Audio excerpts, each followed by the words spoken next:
ఇక్కడ మనము విప్లవం గురించి తీసుకుంటే ఇక్కడ మల్కన్గిరి ఎన్కౌంటర్లో మృతుల సంఖ్య పెరుగుతూనే ఉంది. 32 అయింది, 32కి వచ్చి 102 కోట్ల మంది ప్రజలలో 32 మంది ఎంత అండి?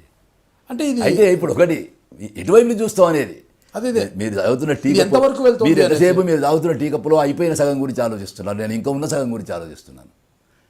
కనుక ఇది నేను మామూలు నష్టం అని చెప్పడానికి, తేలికపరచాలని చెప్పడం లేదు. అంటే ఈ ఎన్కౌంటర్ గురించి మీలాంటి హక్కుల సంఘం నేతలంతా కూడా ఇది తప్పు అని వాదిస్తున్నప్పటికీ కూడా ప్రభుత్వం మాత్రము తాను చేయదలుచుకున్న చేసుకుంటూ పోతుంది, అంటే ఏరుకుంటూ పోతూనే ఉందన్నమాట. మీరు అన్నారు కదా ఎంతవరకు ప్రభుత్వం ఎంతకాలం చేయాలంటారు మీరు? ప్రభుత్వం మీరు ఒకసారి పార్లమెంటరీ రాజకీయాల గురించి ఆలోచించండి. నెహ్రూ 17 ఏళ్ళు పరిపాలించాడు, ఇందిరాగాంధీ 11 ఏళ్ళు పరిపాలించి, తర్వాత ఎవడో 5 ఏళ్ళు మించి పరిపాలిస్తున్నాడు. సరే మన్మోహన్ సింగ్ 8 ఏళ్ళు పరిపాలించాడు. 100 రోజులు జరుపుకుంటున్నారు, 300 రోజులు జరుపుకుంటారు, 250 రోజులు, ఏడాది జరుపుకుంటారు. అంటే దాని అర్థం ఏంటి? నేను ఎన్నికైనా 5 ఏళ్ళు కూడా ఉంటానన్న నమ్మకం లేని స్థితికి పార్లమెంటరీ రాజకీయాలు దిగజారిపోయినాయి. కనుక మీకు ఇంత బలంగా కనిపించేటువంటి పార్లమెంటరీ రాజకీయాలు నాకు చాలా బలహీనంగా కనపడుతున్నాయి.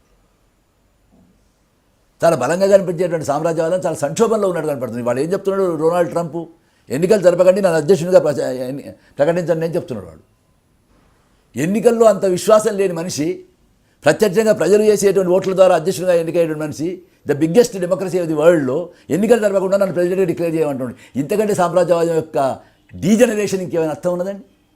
నేను నా దేశంలో ముస్లింలకు రానివ్వను, నాకు స్త్రీలతో సంబంధం అంటేనే సెక్సువల్ సంబంధం, నా దేశంలో నేను బ్లాక్స్ రానివ్వను అని ప్రకటించి ప్రెసిడెంట్గా కాంటెస్ట్ చేస్తాడు. ఇవాళ ఏమంటున్నాడంటే నా ఎన్నిక ప్రకటించేయండి. ఇంతకంటే ఫాసిజం ఉంటుంది? సామ్రాజ్యవాదం అనేది లేదా చాలా గొప్ప ప్రజాస్వామ్యం అని అమెరికా చెప్పుకునేటువంటిది డొనాల్డ్ ట్రంప్ రూపంలో ఇంత బహిర్గతంగా బయటకు వస్తుంటే, మోడీ రూపంలో భారతదేశంలో ఉండేటువంటి ప్రజాస్వామ్యం ఇంత గొప్ప రూపంలో బ్రాహ్మణీయ ఫాసిజంగా బయటకు వస్తుంటే అది బలమైందని అనుకోమంటారు ఏంటి మీరు? అది బలమైందని ఎప్పుడు అనుకుంటామంటే మన విశ్వాసాలు కూడా అటువంటి విశ్వాసాలు అయినప్పుడు కాదు కదా. ప్రజల విశ్వాసాలు ఇంత దుర్మార్గంగా ఉండవు. ప్రజల విశ్వాసాలు ఇది దుర్మార్గం అని గుర్తించే పద్ధతిలో ఉంటాయి. కొందరు అనొచ్చు, కొందరు అనకపోవచ్చు. అంటే ఇక్కడ అంశం ఏమంటే ఇప్పుడు ప్రతిరోజు కూడా ఎన్కౌంటర్కి సంబంధించి మృతుల సంఖ్య పెరుగుతూనే పోతుంది. ఇంత పెద్ద ఎన్కౌంటర్ జరిగిన తర్వాత మావోయిస్టు పార్టీ కొద్దిగా ఇది పెద్ద ఎదురు దెబ్బనే వారికి, అంటే దాని నుంచి కోలుకోవడానికి కొద్దిగా సమయం పడుతుంది.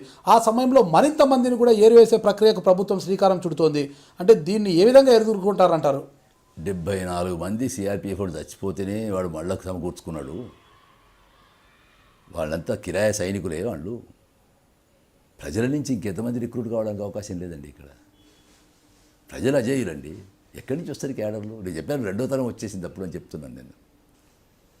కొత్త రిక్రూట్ ఎంత ఇప్పుడు రష్యాలో లెనిన్ విప్లవాన్ని చూసిండు, చైనాలో మావోసేతుంగ్ విప్లవాన్ని చూసిండు, ఇక్కడ చారుమైందా విప్లవాన్ని